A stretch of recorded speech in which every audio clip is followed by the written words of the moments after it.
Hello, everyone, and welcome back to the Pro Physique Lifestyle Podcast. It is just myself today. Christina is not with us, but I have a special guest that I'm really, really excited to have on.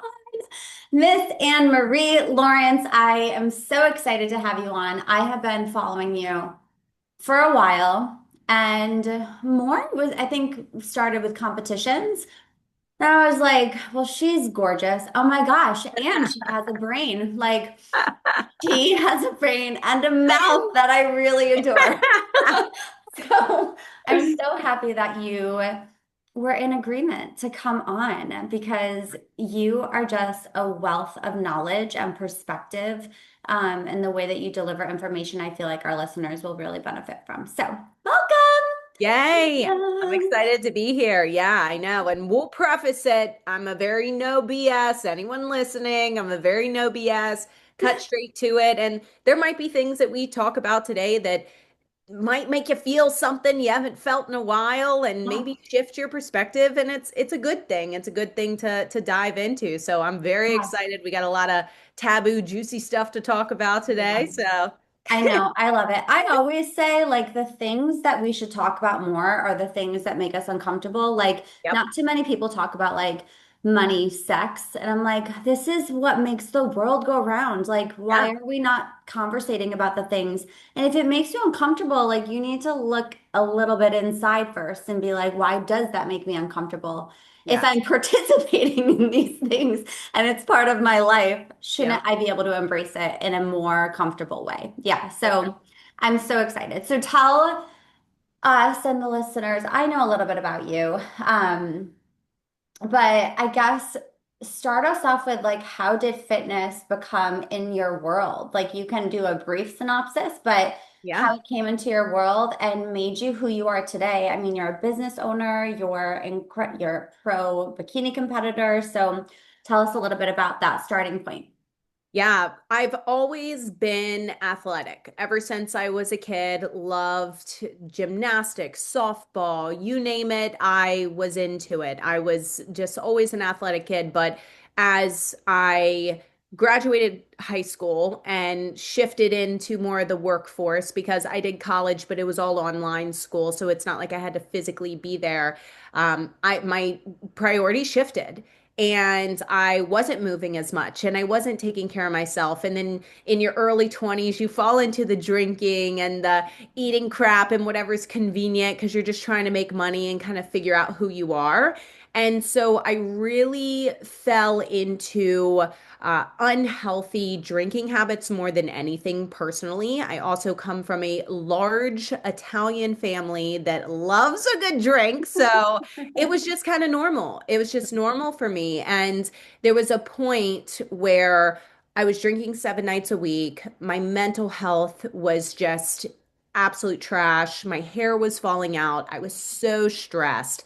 And I sat there and I'm like, something's got to give. Like, I really need to start taking care of myself again. And my husband's brother, who he wasn't my husband at the time, we were just dating, said, you would be perfect for competing, bikini Hmm. competitions. And I'm like, I don't know, dude. I don't know. This is kind of weird. Walk half naked on stage. Like, I don't know if I'll like that. And I was like, whatever, I'll give it a go. I competed in my first show, did an OCB show, prepped myself, had no idea what I was doing, did everything wrong, which we'll talk about as well. And, but I won the entire show. And they were like, this is amazing. You're crushing it. But I needed more challenge. And that's when I decided to go to the NPC because I knew it would challenge me a little bit more. But when I first did that very first show, I didn't know what I was doing. Yeah. And I fell into the unhealthy side of, I mean, we're not going to pretend that competing is healthy, but I fell into the unhealthy side of competing where I was eating 800 calories a day, doing 2 hours of cardio 7 days a week, and just really just destroying my metabolism, destroying my mindset. And after that show, I gained like 25 to 30 pounds. And my edema was so bad. My ankles were massive. I couldn't even wear shoes for like a week. And so that really changed everything for me because it gave me the perspective of like there has to be a way to where being healthy doesn't look like this. Right. Like like this isn't healthy. That gave me that wake up call. And so I took like 2 years off to really repair my metabolism, eat real foods, Mhm. do less cardio, just focus on weight training. And that's when I coasted into my journey as an NPC competitor, became a professional bodybuilder. And the rest is history from there, from my competing days at least. But I haven't competed since 2022, Okay. and it was an incredible journey. I've done so many shows. I've learned so much. All natural competitor, which is something I Yeah. really pride myself in. And there was moments in my competitive journey where I was like, do I just do drugs? I'm like, do I just do it? Like I can't keep up with these people. And but ethically, deep down, I'm like, no, I need to stick with what I know is best for me and my family and my future Mhm. because I didn't have kids at the time. And I always told myself anything that could potentially prevent me from having kids or mess my hormones up in that way or my fertility, I'm not willing to sacrifice. And Right. so after my last pro show in 2022, I placed second place, which was one placing away from the Olympia. Oh my And God. I went to my husband, I know, crushed in the moment, but I went to my husband and I said, listen, we've been together 10 years. We want to start a family. I'm done being selfish. I competed for 8 years. I'm like, I'm ready to settle down. And so that's when we got pregnant with my son, Jackson. So. Amazing. Amazing. You had coaches along the way? Yes, Yeah. yeah. So I originally didn't. And then once I got into the NPC, I realized this is a different beast and Right. I need Yeah. some support. So I did coach myself for my first couple shows in the NPC. And then I reached out to, I want to say 6 to 7 different coaches Hmm. to put me on the national stage competitively because Yeah. I was competing on the national stage and I kept getting like third or fourth when I was prepping myself. And I'm like, I'm wasting my time. I need to be competitive. Hmm. Every single coach I talked to told me that I could not go pro naturally. Oh, And I specifically remember one of these coaches telling me, and I won't name names, I don't even think he's in the industry anymore. This is how long ago it was, like 2016, telling me that competing naturally is like bringing a knife to a gunfight.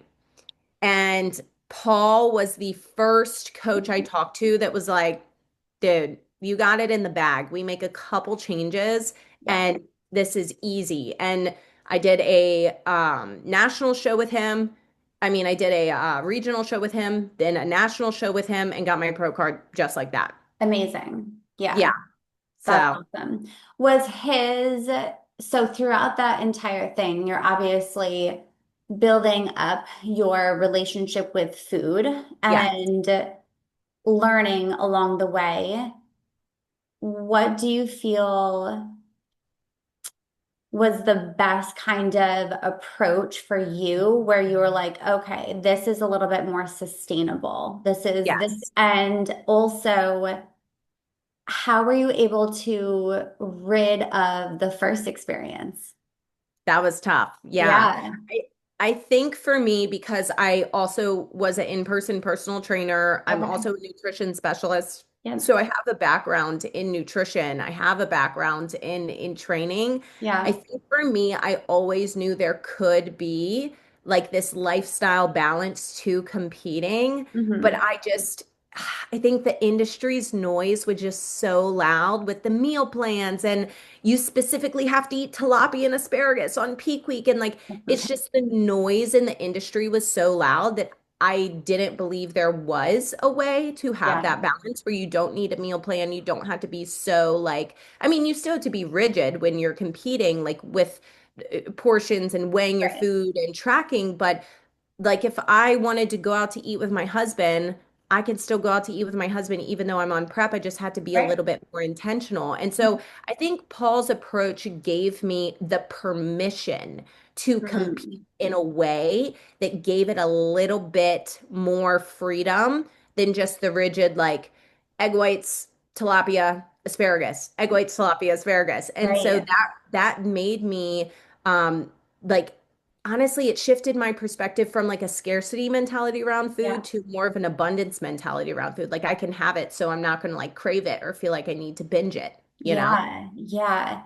Um, you and I have such parallel lives too because I started in OCB and then I got my IFPA Pro card. So it was through OCB. And then they kind of went away and they Yeah. became like their OCB Pro. And then I competed at World, so the Yorton Cup, and then got my WNBF Pro card because I had to decide. And I did that for like 10 years, 10 plus years. And at the very last one, I was like, I think I'm done being selfish in that way. I'd like to start a family. Yep. And went through the whole like eating tuna cans. Like, Yeah. oh, like why? That's just nasty when I think back to it. So, Yeah. but being able to kind of learn through the process was really, really beneficial. I also was an in-person personal trainer. Um, but my narrative, I also realized shifted with what I was saying with my clients too. And realizing like, I think maturity as well, being able to grow up, being able to kind of back away from like being as small as possible and realizing I think that the industry grew and I grew and Yep. like people but weren't dumbasses anymore. They had different Yep. approaches. So being able to kind of grow with the industry Yep. and then that grew into how I coached as well. What are some of the things that you learned while being a competitor and through bodybuilding that you still apply with your clients now?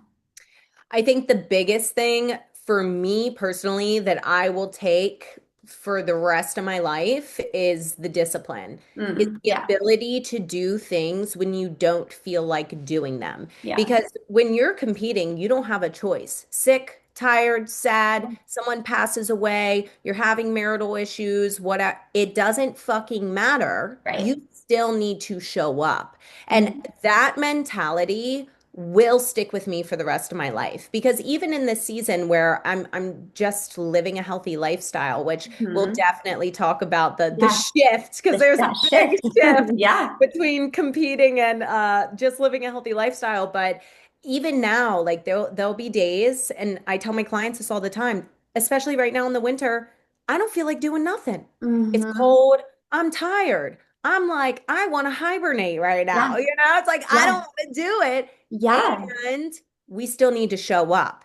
And right, so having that shift in mentality of regardless of how you feel, you follow the plan, and that's what's going to and that's in everything, not just in your health and fitness. That's in work, that's in your marriage, that's right. in with your kids. It's like all the moms listening right now. You probably wake up most days and go, I just don't feel like dealing with this guy right now, like Mhm. I'm Yeah, exhausted, yeah. but we do it anyway. And Mhm. the fact that we don't apply that to ourselves is crazy, but Yeah, we apply it with our kids. And so I think that's the biggest mindset piece that I will apply for the rest of my life from competing. yeah, The best thing I, yeah.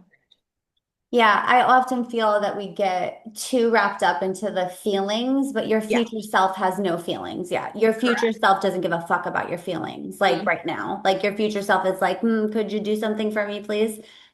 Yeah, And you're right, that mentality of like, just do it, like just continue to show up and continue to do it because every single human being on this earth is going to have days where they don't want to do it. And there's been yeah. many, many times that I have sat in the parking lot and been like, you can do hard Crying. things. Like you can do hard things and like you can do this. Like in talking to my looking in the mirror, like you got this. Yeah, And even though I don't want to, like there's yeah, yeah, I totally and I do feel bodybuilding, not that you have to any challenge in your life, you can reflect on this yeah, where whatever challenging thing that you had in your life or you were able to overcome it, you didn't overcome it because you were feeling motivated to overcome it. Like yeah, maybe there's like some of that, but it's because you know you had to do it. Like this is important. This is a value to me. This is part of my non-negotiables. This will help my future self. My future self will thank me. So I'm going to do it.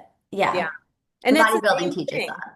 Yeah, and it's the same thing, like you said, not just in bodybuilding, it's the same thing in business. Like there's Right. times where I'm like, dude, how am I gonna do this? Like I Yeah. don't and you like hit this wall, and it's the same thing in your marriage sometimes. It's the Yeah. same thing with parenting. It's like, Yeah. how am I gonna do this? But if you care about something enough and you truly have this vision of the life you want to create, I Hmm. mean, maybe it's just me, but I will do whatever it takes to Yeah. make sure that the life I want to create is going to happen. And Yeah. that's where I think people don't realize, and moms specifically, because they're so uh, and I don't think it's a bad thing necessarily, but they're so wrapped up in their kids, they forget that they are a person too Yeah. outside of their kids. Yeah. And I think there's a time and place for that. When you have a newborn baby who's 100% relied on you for survival, for Right. sure. Right. There's a season to be fully engulfed, but then there's a season where it's like, you got a 4-year-old, it's like Yeah. you need to be your own person at some point. And until you get to that place where you can see that there is, time and space for you that you can take up, maybe you're just not choosing to take up that time and space, then Right. you're gonna keep feeling like I'm burnt out. I'm exhausted all the time. I'm stressed. No one listens to me. I'm always on like I'm going to snap any second of the Right. day because you're not taking care of yourself. And so I know you were saying you have older kids. I have a 2.5 year old, so I'm still Mhm. in the toddler trenches, and it's going to change. There's Yeah. seasons of life, but at the same time, I still have a toddler and I still work out regularly. I still Right. feed my family healthy meals. I still Mhm. do these things because I have this vision of the family and the life and the generational health that I want to create for my family. Right. And that doesn't happen by accident. You can predict your future based upon your actions today. And I think a lot of people don't realize that. Yeah. Yeah. How was that shift once you decided to become or try for Yeah. a baby? How was that shift for you during pregnancy and then becoming a mom? Yeah. Brutal. Yeah. I'll be Yeah. honest. I don't care. I'll be the first one. Um, Yeah. first trimester took me out. I was like, I had migraines, I was exhausted, I was vomiting. It was Mm, so tough. And I still, even on the days where like it was really tough, I still tried to be intentional about at least going for a walk, making sure I'm yeah. getting my nutrition in the best that I can, whatever I can stomach, staying hydrated, electrolytes, my supplements, like trying to control as much as I Right. could, even though in that season I was extremely unwell. Mhm. And that was hard for me because I went from 6 days a week, grinding, tracking everything to a T, to I can hardly eat a cracker without vomiting, Right. Yeah. So it was definitely a hard shift, and it was an identity shift. Mm, As you go from I'm a 20 something, mid 20s, have all the time in the world, all the energy in the world, I can do all the things. This is my routine, my regimented routine, to you got to slow down. And I yeah. know you're like this too. You're a doer, you're a go-getter. Mhm. I'm a doer, I'm a go-getter. So Yeah. when you are physically unable to Oh, do, it's yeah. like debilitating mentally. Yeah. Yeah. So that was a really Yeah. tough shift. And luckily after that second trimester, I started feeling better. I was still working out just 4 days a week, doing weight Yes. training, birth prep, walking, really focusing on my nutrition. And I try to explain to people too, like you can still do all of the things, but it has to be for the right reason because I wasn't working out and taking care of myself so I could bounce back postpartum. I was Hmm. working out and taking care of myself because I wanted to have the best possible birth outcome and Yeah. birthing experience, and also have a good recovery for myself. Right. Because I think there's a lot of women who are just like, which is fair, but they're so afraid to gain weight. Mm, And they're so afraid of like, oh no, I'm going to gain all this weight and then postpartum I'm going to have to get my body back. But they're thinking about the wrong things. They're thinking about like the vanity side of it and the way that you're going to look. But what they don't realize is that if you just show up and take the actions that are going to give you the best birth outcome and the best recovery postpartum, you inevitably aren't going to gain a ton of weight during Right. pregnancy. And it's a win-win. The lack of weight gain is just icing on the cake on top of the fact that you're not prolapsing postpartum Right. Right. and Right. you didn't have all these complications during pregnancy and because you took care of yourself. And so I think, yes, the identity shift was difficult because I did come from a position of bodybuilding is mostly vanity. It's Yeah. all about Yeah. looks. To now, I need to think more functionally for Hmm. this season that I'm in. And it was tough at first, but the more I practice shifting the perspective, like, this isn't about me anymore. This is 100% about baby. This is 100% about like the well-being mentally and physically of how this outcome is. That really helped, but it was a practice for sure. Yeah. Well, I think too, going from a lot of controllables you have in your grasp before pregnancy Yep. and after and continuing on. Like there's so many variables that aren't necessarily in my control right now. And so Yeah. going from like all 10 of them are in my control to maybe two, I'm like, wait a minute, like this, and you don't know. I think the fear Yeah. of the unknown too usually like before, I remember before pregnancy, I knew my schedule. I knew Yep. what was going on. I knew my body inside and out. I knew what each day typically was going to bring. I was very structured. And Yep. then pregnancy kind of throws you for a loop because everyone's so different and you don't Yep. know what's going to happen. But you can always hold on to the habits, like those healthy habits and the showing up for myself in a very kind, healthy, mindful way, like that is something that you will always have a choice to do and always have control over, no matter what the environmental factors or what's going on inside. You can always choose to be like, you know what, I'm going to show up for myself today in this way, in this way, in this way, whatever that may be. And it has to shift. And as long as you're still showing up, though, right? Like not just giving up and throwing it all in. Yeah, I think that was my biggest thing too, that I kept telling myself is as long as I do what I can in this season and I Right. do everything I can in this season, the outcome I'm at peace with because I Yeah, know I did everything I exactly. could, but Yeah. also giving myself some grace in that season. Like my 20 something, and even now, I mean, I have a 2.5-year-old. I mean, I only work out 3 days a week now. I weight train Yeah. 3 days a week. I go to Yeah. Pilates every once in a while. I go for walks with my son and my family. And people look at me and they're like, how do you look like that? And you do those things. And I'm like, because it's consistency. I think people, Mhm. especially moms, think if I'm not working out 7 days a week for 2 hours, it's a waste of my time. No, Yeah. small hinges swing big doors, Yeah. especially in your most chaotic seasons, because in these chaotic seasons, it's so easy for you to go back to the familiar comfort of comfort food, Right. vegging out on the couch, Yeah. stress scrolling social media, like all the things you know are not good for you mentally and physically. It's so easy to fall into that. But if you were just to keep small, baby, consistent patterns and habits during those Yeah. times where it is so chaotic, it makes a world of a difference in your results. It does.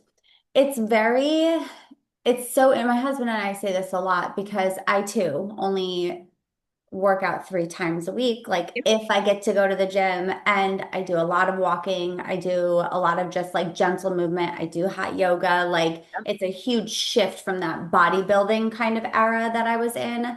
But what has helped me is building the foundations and Yes. then being able to always have those foundational pieces so that like that consistency over time just built me into this like flow state that I can go in.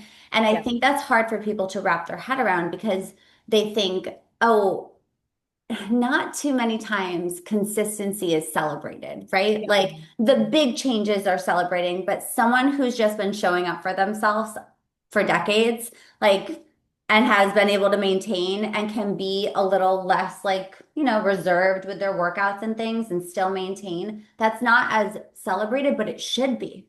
Like Yep. it should, the consistency and the showing up on a daily basis over decades should be well celebrated. And then people should realize, oh, wait, I can do that too. Like it Yeah. doesn't have to be that extreme in order to get there. It's kind of, I think of it like marbles. I tell my clients to like look at fish bowls and they have like a fish bowl of each pillar of health. And every choice that you make, you put a marble in the fish bowl. And those fish bowls should be filling up. Like after a year, you gotta get new ones or bigger ones, right? You shouldn't be looking at your fish bowls and being like, I should clean them because they have dust. Like they should be filled. But you're so right. I wanted to talk about too. So you've obviously shifted. So have I becoming a mommy. Um, how has that shift now? How do you kind of bring it into the way that you parent? Yeah. How you and the modeled behavior that you have too. Yeah, and I'm so glad that we're talking about this because I think that a lot of people will wait until postpartum to start Hmm. because they're like, oh, well, I'm just going to gain the weight anyway. So whatever, I'll just like start postpartum. But what they don't realize is that the preparation for motherhood starts before you even get pregnant. Yes. It starts months, years. And anyone listening to this, like if you haven't started yet, don't feel discouraged by me Yeah. saying that. Yeah. This is an indication that it's time to start now. One of my favorite sayings is the best time to cut down a tree was 10 years, or plant a tree was 10 years ago, and the Yeah. second best time is today. So Yeah. like, take everything we're saying and don't feel like it's an attack. Take it as insight that maybe if you haven't started, maybe it's time to start now instead of Yeah. waiting for the perfect time. And so a lot of women will wait until after postpartum, but the reality is that the habits and patterns that you establish pre-motherhood Hmm. are what are going to set the baseline and the tone and the standards that you have in your household for what health looks like. And Yeah. I think that's so important. And especially when your kids are so young, they're so suggestible. You Oh can yeah. tell them anything, and they're Oh like, that's law. That's it, yeah. So it's Yeah. like brainwash them as soon as humanly possible. So, uh, Yeah. I think it was really important for me personally. I did things a little different than most people Mhm. do, which I tend to do. I had a home birth, unmedicated at my house. We did things a little bit differently with how we fed our child. I breastfed until 12 months. And then when we started feeding him food, we didn't do purees, we didn't do the rice cereal stuff. I just fed him what we ate. Did you I do just like fed, lead feeding? yeah, baby led Yeah. weaning is, yeah. Yeah. Yeah. So Yeah. we just Love that. chopped it up to appropriate sizes and Hmm. just let him go at it. And we Hmm. fed him so many different Yeah. weird things, like try everything, give everything a go. And we have a very extensive palate as well at our house. We eat everything. There's nothing that we don't eat. Hmm. And so I truly think introducing those foods so early Yeah. really gave us that upper hand to now. I mean, of course, he's still a kid. Of course, there's times where he's like, I want pizza. And I'm like, too bad we're having salmon. It's like, it is, what do you want me to do about it? Yeah. So he's still a Yeah. kid and he's still gonna say, like yesterday morning, he said, what do you think about maybe we have some cookies? And I said, what do you think about maybe we have some breakfast? Right. So Right. it's like they're still going to be kids, and Yeah. they're going as the older they get, they're going to develop their own palate. They don't like things, they like certain things they don't like, and that's okay. But at the same time, we have this really good opportunity when they are so young to at least introduce Right. as many foods as possible. And I think it really helps that me and my husband eat that way. And Yeah. that's why it's so much easier for him to eat that way because he sees us eating the same exact thing. Yeah. It's not like we're having pizza and he has to eat broccoli, you Right. know? Right. Yeah. At the ages of like 2 and 3 is typically when we start to develop how we fit into the world and like who am I in the world? What do I do in the world? And like that's very, very much influenced by the people around us and what we see and what's modeled and what we're told too, that communication piece. Yeah. And I feel people will say, well, it's difficult. Well, yeah. It is. So of course it's difficult. Like, Yeah. but at the end of the day, I think being able to realize the more that we expose in a healthy way our kids to, it gets less challenging down the road. Yes. And the same as like showing up for ourselves when we started this conversation, showing up for yourself now, it gets better down the road. So Yeah. doing like the tough things now, like expanding their palate and showing like my girls, I'd bring home sardines and I'd be like, Yeah. that's what we're trying today. Like, and they love that. Like they eat so many different things. Their exposure was there because what kid won't want chicken nuggets and French fries if that's all Right. you give them? Like I would want that if that was all that I was given. It's delicious. Like Yeah. it is very palatable. So I understand that, but being able at a young age Mhm. to expose them to it, but then also to show them that you too are trying that and Yeah. how you communicate around food, your expressions around the food, um, what I even say what extended family does. Like Yes. I've been able to kind of witness the narratives around food and how they say, oh, that's disgusting. I would never eat it. And then my 5-year-old the next day is like, well, that's disgusting. I would never eat it. And I'm like, you ate this yesterday. Like, no, Yes. no. Yeah, it's, Yeah, and I want to talk about that yeah. specifically. And two, I think it's very important. You know what I love? I love having introspective between Mm. the way I was raised and the way my husband was raised. Two complete Yeah. polar opposites.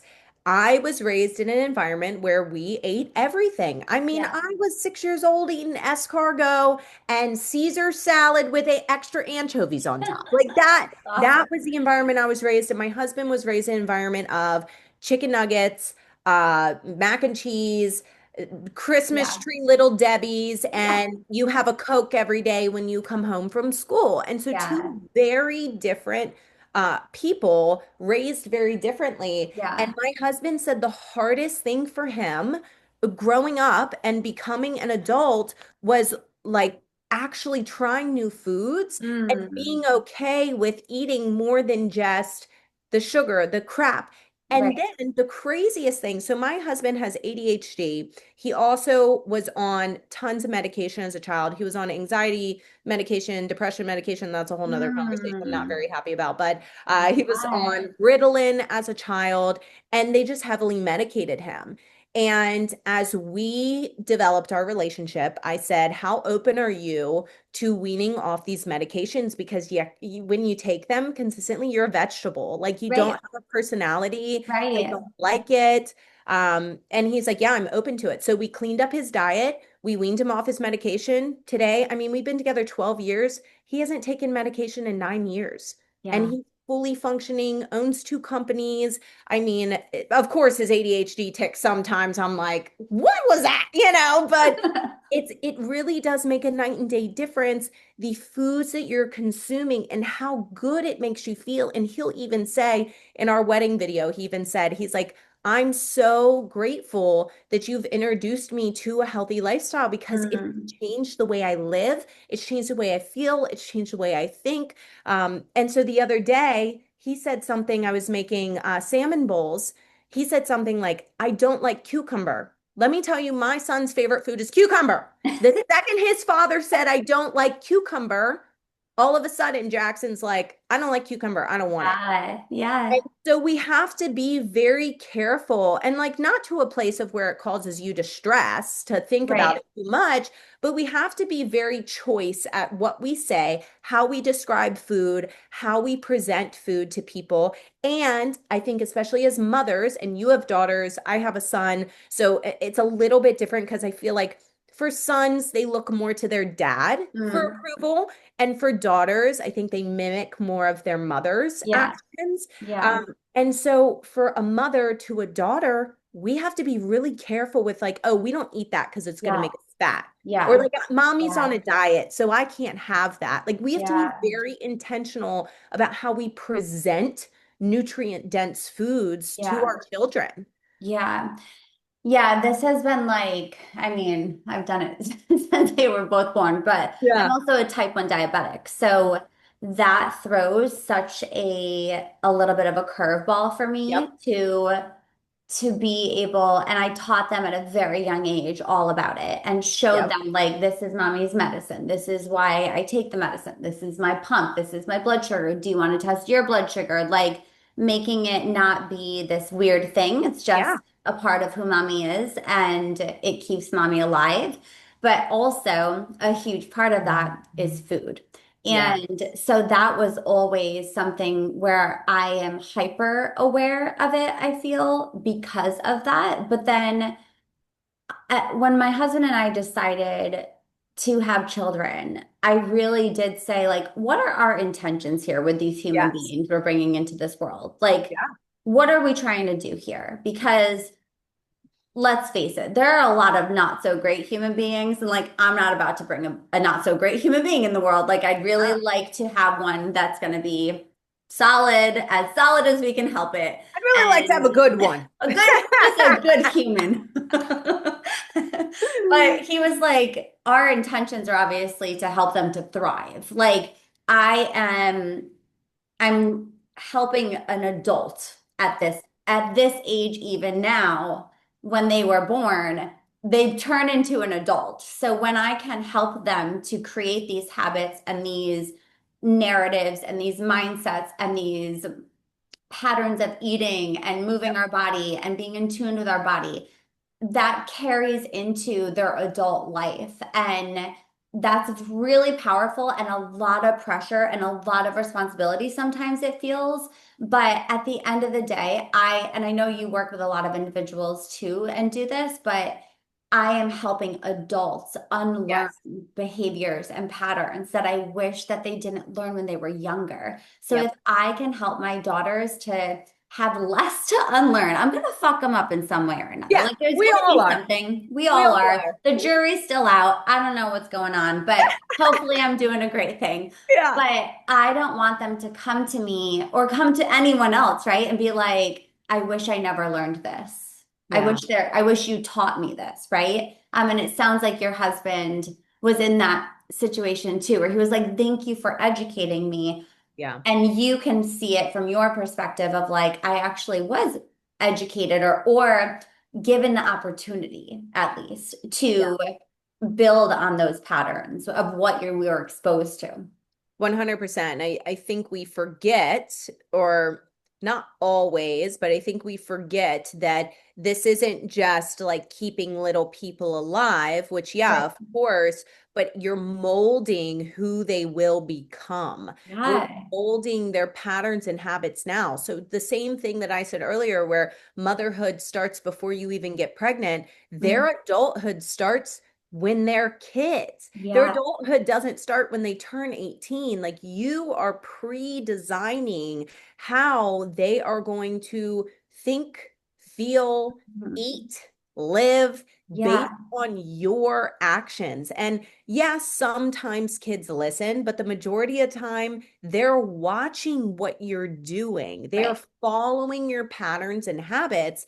And so I always tell people, I'm like, so if you're listening to this and you're like, maybe I don't like my patterns, maybe I don't like my habits, maybe I don't like the way I'm living right now, that's okay. Mhm. And this gives you an opportunity to make a change, because the way that you create generational mental and physical health for your family isn't by going home today and telling your family, you need to eat healthier and you need to do these things. It's by you taking action first and leading by example and showing your family what good mental and physical health looks like, and they Yeah. will inevitably follow suit. Yeah. Yeah. Oh, there's so many different areas I could go in with this, but I'm always so I ask this question a lot, or I guess I push back on this a lot when individuals are like, well, they're just kids. And I'm like, Right. hold on. At what point in time do they become worthy enough for Yeah. us to give them an opportunity of health? Yeah. At what age does that become? And no one has ever, like, everyone has always been like, huh, I don't know. And I'm like, right. So, like, is it when you finally turn 25 years old and then you're like, I think now I deserve some health? No, like, it is now. And that doesn't mean, I think sometimes people can take that as like, given their own perception of health and wellness and Yes. nutrition, their own relationship. And I push back on people's own, like challenge your own relationship with nutrition too, or your own relationship with fitness in your body. But they think of it as like, well, that must be too extreme. No, no, no, no, no. That's actually not what I'm saying at all. Yeah. It doesn't have to be nothing, and it doesn't have to be so extreme. Like you can actually find this like place in the middle. That's a beautiful thing, and have this division of responsibility with variety put into it, Yeah. where you're educating about listening to body cues and are you hungry? Are you thirsty? Are you full? How did that make your body feel? Does Yeah. it taste good? Does it not taste good? How does it fuel your body? What is the performance you get? Can you think clearly? Are Yeah. you bouncing off the walls? Are you in a chill state? Did you poop? Like, are you educating in that way? It's not an extreme place, because the other reality is if I can equip my children now with all of this pattern, this behaviors, the mindset, they're going to be exposed on their own. Like they're going to go out in that real world. They're not going to be living under my roof, probably, hopefully. And they're Hopefully. hopefully they're going to have to make their own choices, Yeah. right? So how can I empower them to make their choices now Yeah. that set them up for success down the road, Correct. right? Because Yeah. I'm not always going to be there. So what can I do now where I can empower them? And I think that sometimes it's really important to remind ourselves that like kids actually have no fucked up view yet. Like Yeah. this is a clean slate. Like how amazing is that they're more in tune with their body than probably 99.9% of adults They nowadays, are. right? So being able to empower that, that's really cool. Tap into that and keep that, like keep fostering that. Don't don't shelter that from them. What a beauty. I would love to go back there, right? Like, I think that's what most adults that I work with want to go back to Yeah. is the time that they're like, I think I'm full. Yeah. Or, you know what? I'm thirsty right now. Or like that kind of upset my belly. I don't think I'm going to have any more of that. Where it was more intentional because their body was talking to them. 100%. And I think when we talk about taking care of your kids' health and teaching them healthy habits, I think people take it to the extreme, like you Mhm. said, and think that we're saying don't allow them to have any unhealthy food. And that is not what we are saying at all. No. And even some people will make comments like when I post stuff that's a little triggery on purpose. I want to stir the pot a little. And people will comment like if you never buy junk food, they'll never know what it tastes like. And I don't vibe like that. Like we have goldfish in the house. Yes. We'll have ice cream. We have pizza nights at least Yeah. 2 times a month. It's like that's not the way that I do things when it comes to health. I'm a very Right. balanced person when it comes to health because I think if you actually go too extreme, then it causes more harm than it is good to where 100%. when they are exposed to real life, like you said, they're like, I've never had this. I'm not allowed to have this in my house. I have to eat it all right Right. now. And then it's like this scarcity thing instead of Mhm. exactly like you said, a really good for instance is me and my son had ice cream 2 nights ago. Little bowls. We had two tiny little bowls of ice cream, and we were sitting there eating it. And my son said, "Oh, my belly hurts." And I said, "Okay, do you need to go potty?" Because he's potty trained now, which Yeah. is amazing, thank God. Yeah. And he went potty, and he said, "I didn't like that. That hurt my belly." And I said, "Okay, so now we know when we eat ice cream." It hurts our belly, so we're a little sensitive to ice cream. And so next time we eat ice cream, now we know maybe we have a little less, Yeah. or maybe we just choose not to have it. And so then my husband the other night said, "Do you want some ice cream?" And he said, "No, it hurts my belly."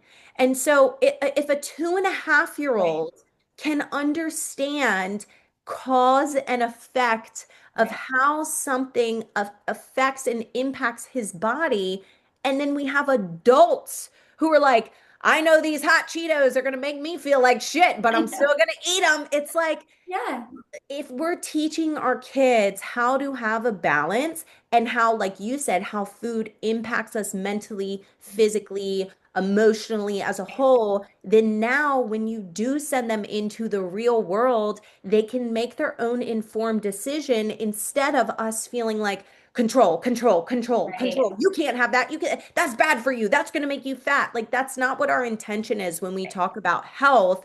We are explaining more a healthy relationship with all food, right. with every food, not just the healthy food versus what you think is unhealthy. And I think Yeah, that's super important. yeah.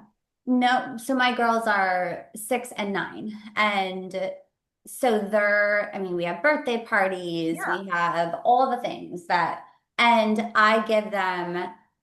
Yeah, I actually have my 9-year-old make her own lunch I'm like, you pick your choice. When they come Yep. home, they pick their own snacks.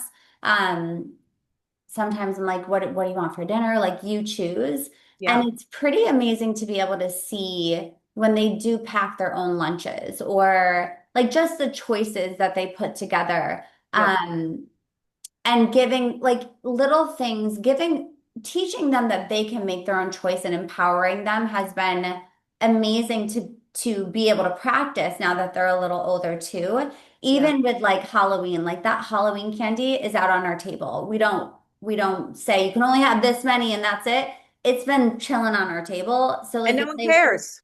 no one cares. Like, Yeah. no, it is not something where they're secretive. Like, it is out. They can pick and choose like a healthy individual with a great, good relationship with food, where Yeah. it isn't this scarcity mindset or it isn't this like all or nothing mentality. It's there and they can make a choice and there's no shame. There's actually really no feeling attached to it. That's like, it's just there. And Different. that's been really cool to be able to watch. Having individuals understand that, I think, you're right, the pushback that people can give, like, well, what do you do at birthday parties? I've had this question many times from people in my family, and and I've been like, what do you mean? What do you mean? What do I do at birthday parties? We go to the birthday party, we have our bag, our gifts, we have fun. We like Yeah. have whatever they have. I let my kids choose whatever they want. Well, you don't Yeah. tell them what they should have. Well, no, because this is No. called autonomy. Like Yeah. part of growing up is also being able to make your own choices. And like if I saw them kind of puking in the back because they had too much, I might come in because like that's just irresponsible as an adult and Right. I'm their caretaker.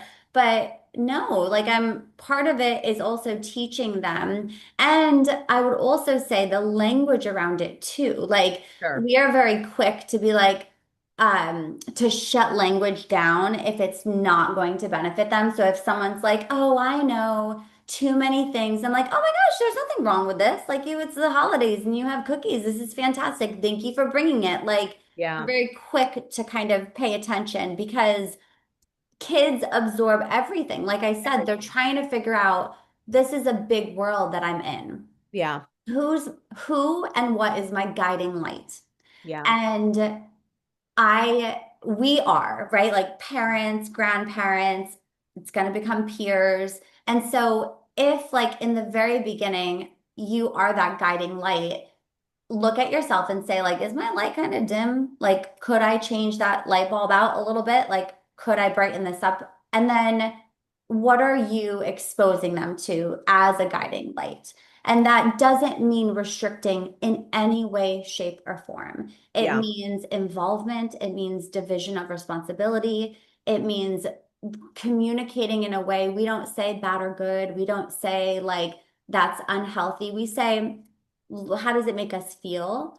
Does it Yeah. help us to perform? Um, what is it giving your body and your organs, and like what kind of fuel is this giving your body? And sometimes that might be ice cream. Like that fuels the soul sometimes. And guess what? That's okay too. Yeah, and I think that it's also that fine line between giving them choice, but also realizing you're the parent and you are in Right. charge. And Yeah. there's times, and I'm so glad we're talking about two very different age ranges because Mm. there's times where a 9-year-old, yeah, girl, make your own life choices. And if you're making a bad life choice, I'm going to let you learn Yeah. natural Yeah. consequence. And then we move on and we go Right. from there. Right. But 2.5-year-old, if he wakes up and says, Mama, I think we should have cookies. I'm going to say, no, we're having breakfast. What do you think? I'm just going to be like, yeah, your body's Right. really Right. keen for cookies. Let's do cookies for breakfast. Like, no, there Yeah. has to be, especially in the early ages, the boundaries and the Right. standards set. And I think it's very difficult for mothers to set boundaries. And it's even difficult for me. I mean, there's times when uh, we're eating breakfast and he's got eggs and avocado and blueberries and he eats all the blueberries and doesn't eat anything else. And then later he wants a snack. And I say, no, if you want to finish your breakfast, you can finish your breakfast, but you're not having a snack. That's not how this works, right? Yeah. And so you're gonna have the fight. You're Of gonna course. have have the power struggle. And I think it's very difficult for a lot of moms, instead of just being like, oh, fine, here, have the Oh, snack, yeah.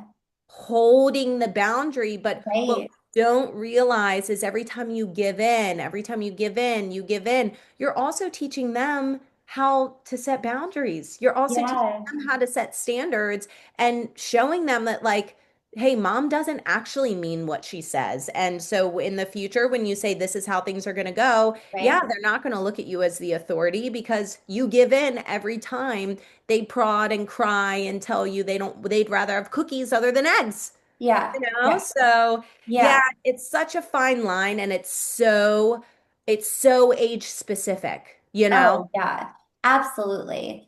And that, I know I've said this before, but the division of responsibility has been really interesting because Yeah. at the end of the day, I'm still their mom. And I do know more than them. Like, Yeah. duh, right? Like I'm a 40-year-old woman. I know more than them. So being able to educate them through decisions that they're making too is Yeah. really important. And little things like if they if I'm cooking dinner and they're like, Mom, I'm hungry, I'm gonna go get a snack. That's my job to step in and say, actually, sweetheart, I want to think about that for a second. Dinner's gonna be ready in like 20 minutes. So up to you. Do you think that you could wait for dinner? Because I'd love for you to enjoy the dinner that I'm making. Or is it that urgent that we should have a snack right now? So you tell me what your body's telling you right now. And being able to kind of guide them to make the Make choice the and decision. Yeah. not tell them like no. Like no, I can have I but age specific, right? Yes. When they were younger, I The could not answer is have no. right. There was no conversating or No, this no. elaborate back and forth. Yeah. Like now I'm able to have them pause, And take a minute, logically, yeah. think, listen to their body, like tune in with their body, tell me what's going on, and then execute a choice, right? Isn't that what we want them to do as grown-ups? Like Yep. to be able to say, huh, what would be best for me in this moment? Listen to Yeah. my body and then execute a choice instead of feeling action, right? Like I'm sad food or I'm pissed food. Like, no, we need to kind of work through. And being able to teach them that has been amazing, right? Like being able to have them become more in tune with the messages that our body is giving us. But you're Yeah. right, it is hard too. There are so many times that I would like to be like, or if you're busy or if you're distracted and you're like, yep, go ahead. Yep, go Yep. ahead. And then all they realize is like, well, I guess it doesn't really matter. There's Yep. no I'm just going to do whatever I want. Clearly, Yeah. there's no care in this, right? Because it's too busy for me. But that's been pushback that I've received, especially on kids and nutrition, Yeah. has been it's like so sensitive for people. Yeah, and it's tough because motherhood is so different for everybody, Of and everyone course. wants to do their own thing their own way. Right. And I try to explain to my clients, listen, everything you know up to this point has been taught. And if there's certain things you've been taught, or certain ways you've been taught to do certain things, or certain habits and patterns that you have, and you Mhm. want to make that change, fine. But here's my biggest thing. If you don't want to change, it's not my Don't. life. It's not my Yeah. problem. Mhm. It's not my kids, I'm good with it. Yeah. The Yeah. one thing that I see that makes me so upset that I think a lot of parents of young children don't recognize is the crying filled void with a snack. And I Mm. think it's Yeah. very important for parents of young children between the age of like 1 and 4 to not fill sadness, anger, frustration with a Yes. snack, and Yes. instead talk it through with them to try and figure out, what's going on, how they're feeling. And of course, when they're younger, it's harder. You can't understand them. But at the same time, maybe not even talking it through or logically trying to justify, just explaining, yeah, that's frustrating. Like, "Man, Yeah. I know you're mad right now," instead of Yeah. just saying, here's a go-go squeeze, shut the Mhm. fuck up, Yeah. and that's what we Yes. do because it's an easier solution. But I see it all the time, and I'll never say anything like in person. I would never publicly Mhm. call out a mom for it, but I see the pattern so often. And what Right. we don't realize we're doing when we do that, instead of just identifying the feeling, letting them feel it and move on, Yeah. we're giving them something to comfort the feeling Mhm. instead of feeling it. And when you get older, guess what's going to happen? When you get 100%. sad, you eat. When you're Right. angry, you eat. When you're Right. stressed, you eat. It's all taught between these ages at such an early age, and we don't Yeah. realize it. But the reality is, if you're someone watching this who you stress eat, you sadness eat, you angry eat, like you fill these voids and you comfort yourself with food, it's most likely because that's how your parents dealt with you crying, being upset, Right. being angry when you were a kid. Yeah. Yeah. And that's hard too for, I think, parents realizing that their own emotional regulation is really important for them to Yeah. be able to show up and emotionally regulate the little humans around them. Yep. It is very hard to emotionally regulate a little human who isn't equipped yet to recognize what's going on, right? Yes. Big feelings are pretty loud and scary, and they're not going to be like, I was super disappointed in myself today. Like, they're not going to communicate that yet. Even I mean, my 9-year-old just has, but like my 6-year-old puts together sentences of like, Mom, knock on wood that that they're gonna come over today. And I'm like, okay, girl. Like she just pulls from what she hears and Yeah. tries to create a sentence. So being able to say in this moment, do they actually maybe just need a hug? And Yeah. like that is something that when they're older, they can communicate. Like, could I just have a hug right now? I'm feeling a little low. Yeah.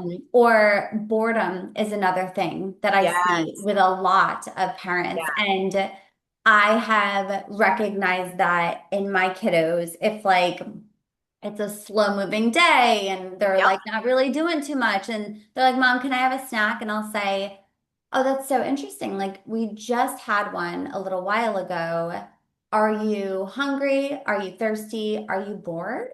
Yeah. And they'll be like, actually, I'm really bored. Could we do something? Yes. And like Yeah. that, just having them put words to what they're feeling, Yep. it's like eye-opening for them to be like, oh yeah, actually. I just want something to do. Like I Yeah. just want something to do and food is pretty enjoyable, right? Like it's there, it doesn't talk back, it's right present and ready to go and it tastes good and I feel good. No wonder why people gravitate towards that. It makes sense. Like this Yep. is a people whenever our body feels in a threatened way, it searches for comfort and food can do that for us. Like duh, it's not rocket science, but being able to put words to things or change that small that small little change of I see that you're emotionally, you don't have to say this, but I see my kid is emotionally unregulated right now. I'm just going to sit with them. And that's it. Like, I'm going to be in their feelings as big as they want them to be, because this wave is going to also go back into the ocean and it's going to be okay. And that will change in a second the pattern recognition that was starting to develop, and all of those neurons that were starting to kind of make this little connection of like, oh, this is the programming that we do. You smash it right there. And Yep. how powerful is that, that we have the power to do that? Like, that's pretty cool. We can still do that as adults too. And we get the strength and power to do it when they're little. Amazing. And that's Yeah. why I tell my clients as well. I'm like, especially the ones that are emotional eaters or binge eaters or stress eaters. I'm like, the food is not the problem. It's our perspective on the food that's the Yeah. problem. And so when you're going into this, I want you to think about your inner dialogue. Like, Yeah. don't take the chips out of your house to avoid them, because then when you see the chips, you're not going to know what to do and you're going to overindulge. Use it as an opportunity to practice shifting the Right. verbiage. And that's what we get to do as parents. We Mhm. get to shift the perspective. And so Yeah. it's exactly same thing that you were just saying with boredom. If it's raining outside and we can't go play outside, or I've been super busy and I'm cleaning, I'm trying to get stuff together, I'm cooking, and I haven't paid as much attention to my son, I want a snack, I want a snack, I want a snack. And then I'll stop after like the second snack request. I'm like, would you rather we go play Mhm. monster trucks? Would you rather go ride your bike? Would you rather go play golf? And 100% of the time he's like, yeah, let's go play golf, or let's Yeah. go ride my bike, or he's just bored. He's not actually hungry. He's just bored. And so you as a parent, anyone watching this, if you have littles that maybe aren't old enough to understand, use it as an opportunity to pattern interrupt the Mhm. snack asking, because odds are if you just say no, you can't have a snack, they're going to throw a tantrum, they're going to freak out, they're going to Yeah. stomp their feet and be upset because you didn't fill the boredom with anything, you just told Right. them no. And so instead shift it to, okay, let's do something together. Maybe I haven't paid enough attention to you today. Yeah. Maybe it's raining outside and it's just a gloomy day. Let's do a craft inside, or Yeah. let's do something together. Or do you want to help mama cook, And Right. so Right. it's tough. It's It tough as is. parents. And I think so many people think that maybe because we're talking about this, we don't struggle with it. And it's a constant, consistent pattern interrupt in standard setting that we just have to do as parents. But if we want to create good humans that grow up in Yeah. a mentally and physically great environment, so we can pass that on generationally, then it's our responsibility. And like you said, what an honor to have such Yeah. a responsibility to be able to mold these little humans into functioning humans of society, you Right. know? Right. Yeah. Yeah. Even I know we talked about like choices and food choices or being able to expose them to a lot, but even small things that I found very impactful is like the conversation around the dinner table too. Yeah, And if we are creating a calming environment when they are eating, yep, chances are they're going to have that recognition of like, this food is calming to me. This is a safe space for me to enjoy this food. And they have a deeper connection with it. Even just being able to like have them watch the way that we eat food, right? It's not fast. It's not like, hey, even though manners are great and everything, but it's not constantly like, hey, dinner served. Look up. What are you saying? Elbows off the table. You need yeah, to chew with your mouth closed. Da, da, da, da. Like, I know that if I'm anxious when I'm eating, it's probably not going to digest very well. And I'm probably going to develop some things where, like, I don't want to sit down and yeah, have a meal because it wasn't presented to me in a nice way. yeah. So, and I know that's a lot to think about Yes, as parents, right? Like, that is a lot to think about. But I always go back to how would I want to be treated?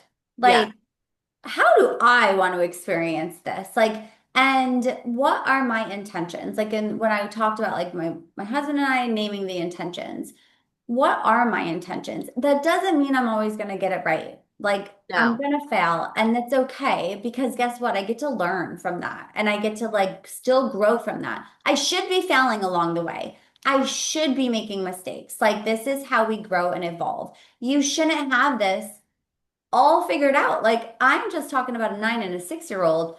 God only knows how the teenage years are going to go. Like they're Yeah. coming up, right? So I think it's really important though to say like what are my intentions for my family and Yep. for myself? And am I participating in the variables that are going to help me to lead to my intentions and like execute that and be able to really bring that to life?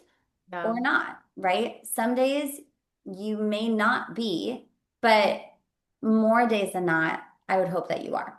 Yeah. And especially, I think a big thing right now is distraction. So, Yeah. Oh, like, yeah.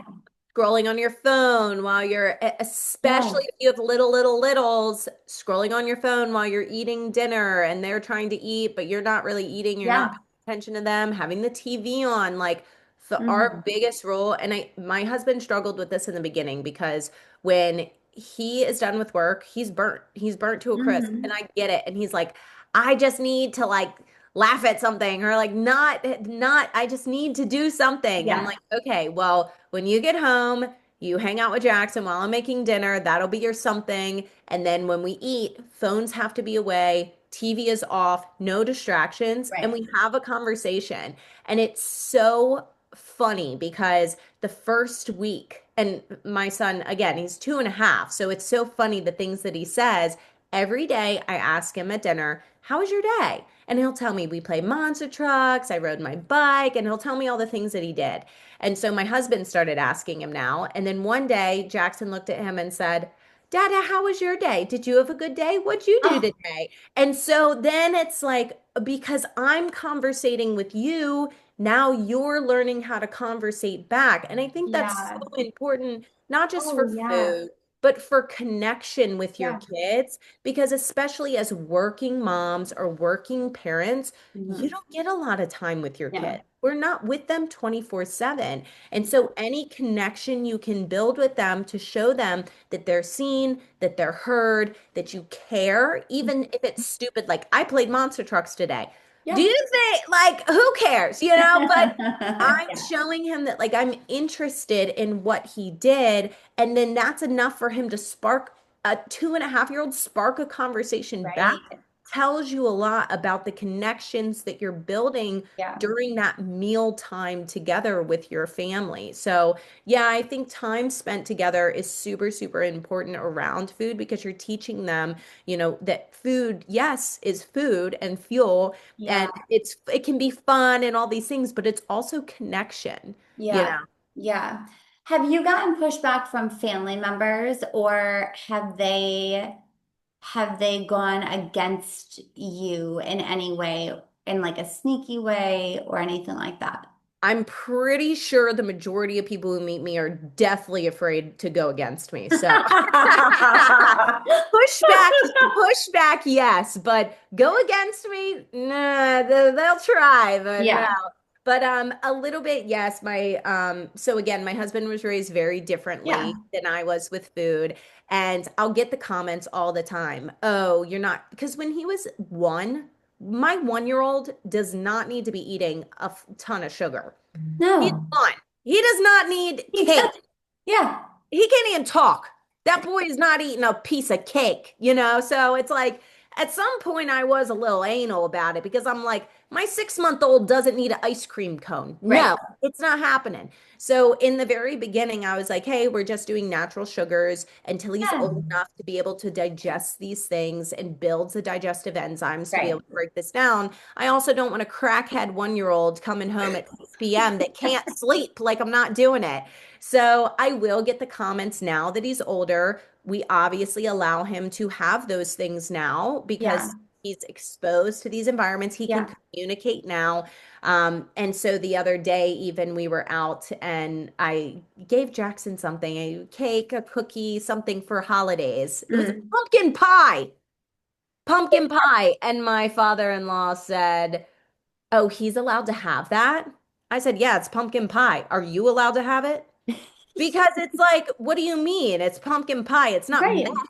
Right. What? Right. So, Right. so yes, Oh my yeah, I get gosh. the comments all the time. I get the Yeah. pushback all the time. And Yeah. sometimes I'll just say, "Wow, I can't believe you said that out loud." Like Yeah. I'll just call it out for what it is because Mhm. everyone's going to parent differently and that's okay. And Yes. I Yes. stand very, very, I have a ton of conviction in how I parent, how I show up. And like you said, I'm never going to be perfect. I'm going to make mistakes. There's things that I do now that I'm like, ooh, why did I do that? And Yeah. but at the end of the day, I'm never going to let someone make me feel bad because I'm Right. making what I truly know deep down is the correct executive decision Right. for my family. And I think Yeah. that it's very difficult if you do have a family that doesn't believe in the way you feed your children or the Right. way that you raise your kids. It's very difficult to just stand your ground and say, yeah, this is how we do things. And what? And what are you And going to do what? about Yeah. it? Yeah. Yeah. Yeah. I have said many times, like, listen, at the end of the day, same team. Like, you want these children to be healthy, Yep. active, involved, participate in society, smart, intelligent, kind, respectful. So do I. Yeah. We're the same team. The Yeah. way that we go about that may be different, but at the end of the day, we want the same thing. So if I'm giving my kid crack cocaine, please speak up because Yeah, then you can get all up on me. for sure. But until then, if we're the same team and we're doing the same thing, Yeah. just in different nuances, like then just remember that. And I've also been able to say too, like, how does that play out? Like, walk me through that and give me a better understanding of why you felt the need to bring that up and Right. how does that play out? Because sometimes I think it is like, it's really hard. Parenting is a vulnerable space. For sure. We all feel like I don't know. It's like the one spot that like you probably shouldn't challenge me on because I'm already feeling like, am I doing this right? Like, am I doing okay? Right? Like I'm already challenging myself enough. So if you want to come at me and challenge me, like I'm already gonna bite you back. Like, because it's Yeah. already an area that like, no, I did not get my master's degree in this. This was Yeah. not what I went to school for. And I'm figuring it out on a day-to-day basis. And I care so much about these kids. So Yeah. when you're challenged by that, I think that's where people get super defensive or like, Yeah. instead of just being like, okay, if we're same team, Yeah. walk me through that. Like maybe there's an educational piece in here that I can like search for and like we can kind of conversate about. That has helped me to just be more receptive and has also been able because then the person that's telling me like their best advice, they're like, never mind. Yeah. It wasn't that Yeah. good. Yeah. Well, Yeah. even it's so funny back to the pumpkin pie thing because we're so neutral with food. Mhm. He took 2 bites and then said, I'm done. I'm full, walked Yeah. away. Yeah. Where typically you'll see a lot of kids, I'm gonna eat it all. Plus, I need that donut and that cookie and the 12 other fucking things. And it's just like, Yes. I feel like when you put food in such a Oh, neutral yeah. place, Yes. so much easier for them to just go, yeah, I'm good. I'm done. Like that bowl of Yeah. ice cream that he had the other night, he took like 3 bites and he was like, my belly hurts. I don't want to eat that anymore. It's like, Yeah. acknowledge it. I think it's so important. But exactly like you said, we're all just trying to do the best that we can. And Yeah. so if you're watching this right now or listening to this, take everything we say and cherry pick. You don't have to, like, what Oh, we say yeah. is not law, it's not Bible, but it's definitely teaching based off experience, I think, is super important for moms, and especially moms who maybe didn't grow up in an Yeah. environment that created a healthy space around food or in an environment where food was comfort or Right. their parents didn't have a ton of time or didn't make a ton of time to spend with them. And so when they're bored, they're reaching for food. You get this opportunity now as a mother to now go, okay, how do I want to raise my kids? Because you don't have to do it the same way that your Yeah. parents did, you know? Right. Absolutely. And also, I would say it's a learning, like you get to learn along the way Yeah. and you can grow and change yourself along the way. Like there's a Yep. lot of things that my daughters are exposing me to that I was like, ooh, that's interesting. Like I didn't realize I still had that brewing inside of me. Like, Yeah. and it's what a beautiful thing, right? And being able, at the end of the day, I feel like I would hope most humans and mommies and daddies want nothing but the best for their children, right? So, and we are surrounded by such great, amazing influencers and educators and specialists. And I mean, good grief, it's everywhere. And like you said, you can cherry pick it and you can figure out what are my intentions, what works best for me, and what are the small, tiny things that I could do to really influence a positive change. Yeah. Yeah. Yeah. And what are the small, tiny things that really do I need to stress over that? Not really fucking throw it away, Yeah. you know? Yeah. So I Yeah. think I there's a agree. lot of pressure and props to dads. They're great, but I think there's a lot of pressure on moms I more than agree. anything to keep up with it all. I just made a post the other day. I'm like, this season for me right now is really heavy. Like I have a lot on my plate and I'm just feeling super overwhelmed. Mhm. And I used that as an opportunity to reflect on what am I not doing that makes me feel my best. And Yeah. wasn't even the workouts or the nutrition because I was doing all the things on the Yeah. outside. It was the mindset practices. It Right. was waking up every day and it's simple to doing my gratitudes. It was going to church on Sundays. Hmm. Small little things that unless you stop and you reflect, that you would just keep going. You would Yeah. just keep going and feeling miserable and not taking action, not doing anything on it because you're just like, whatever, it is what it is. Wait till January 1st. Like, no, I had one Yeah. week where I felt like depressy and stressy. And I was like, Yeah. ew, this is gross. And I'm like, Yeah. maybe it's the weather. Maybe I'm like trying to blame other Yeah. things. Yeah. Yeah. I'm like, no, it's me. I'm the problem, So it's Yeah. a really good opportunity whenever you guys listen to podcasts like this, or you watch YouTube videos, you listen to mentors or influencers or whatever. It's a really good opportunity not to look at yourself and go, oh, I'm doing everything wrong. I'm such a bad mom. That's not the intention. The intention is to give you an opportunity to pause, Hmm. reflect, and make these small minor adjustments. Again, small hinges swing big Yeah. doors in Yeah. order to make a long-term impact. Right. Yeah. I love that. Oh, I think I could talk all day with you. I There's know. so Maybe much. we'll do another one. We did a lot of I nutrition. know. We'll do another one maybe another time on like maybe like postpartum weight loss or workouts or Yes. something like that because Yes. that's a big one. Oh my gosh, That's a big absolutely. one. Or even like I would love to do one about the identity shift from like Yeah. bodybuilding to your lifestyle now. Yes. Just being because it sounds like you and I are very much in the same kind of just kind of chill zone, but still maintaining Yep. like having some goals, but not stepping on stage. Yeah.